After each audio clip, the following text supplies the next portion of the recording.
오늘 다뤄볼 주제가 새학기 증후군이라는 주제인데 네. 뭐 증후군이라는 말이 참 많이 붙어 있습니다. 뭐 맞습니다. 명절 증후군도 있고 여러 가지 증후군이 있는데 새학기 얼마나 스트레스를 받으면 이런 증후군이라는 말까지 붙을까 그러네요. 싶은데 어떻게 정의를 내릴 수가 있을까요? 네, 어떤 역할의 변화, 어떤 행동의 변화를 요구될 때 사람들은 스트레스를 받거든요. 네.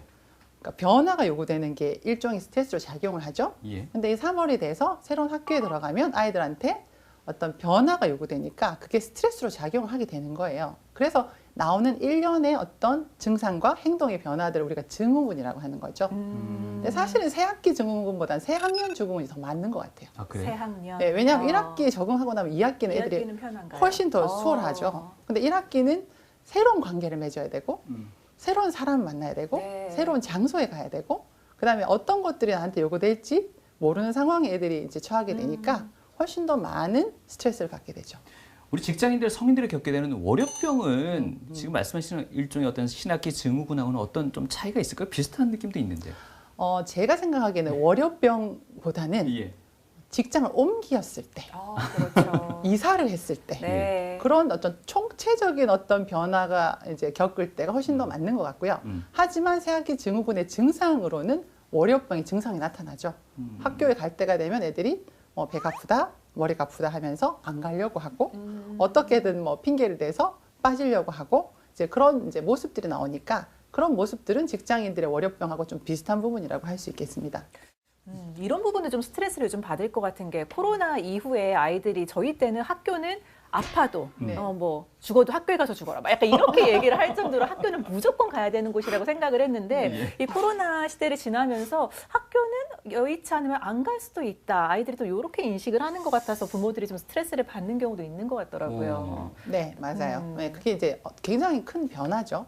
근데 이제 우리 부모님 세대는 아파도 학교를 가야 된다는 네. 게 그렇죠. 익숙하고 예. 당연히 그렇게 해야 된다고 당위성을 가지고 그렇게 말씀하시잖아요. 근데 이제 애들은 다르니까 또 다른 경험을 했으니까 그런 의미에서 갈등이 생기기도 하죠. 그럴 것 같아요. 네. 예.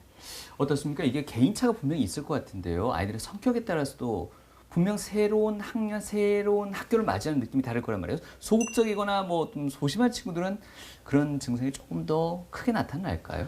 그렇죠.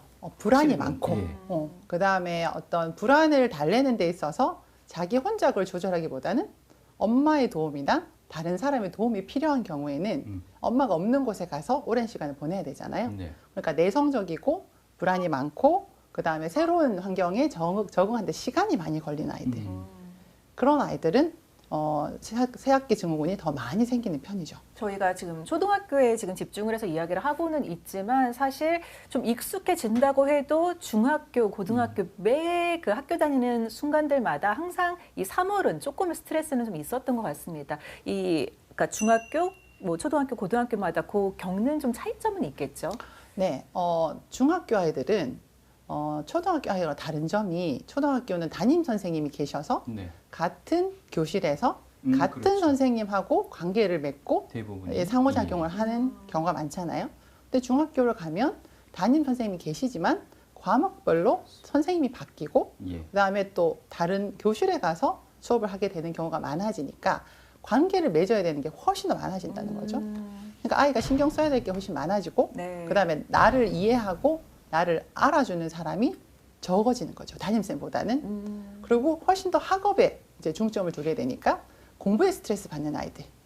자기가 좀 못 따라가겠다? 어렵다고 하는 아이들은 스트레스 더 받게 되고요. 네. 그다음에 또 그 중학교가 되면 사춘기가 아주 저명해지잖아요. 그러니까 이제 뭐 남학교 같은 건 거의 정글이라고 볼 수 있고 정글이라고요? 네네.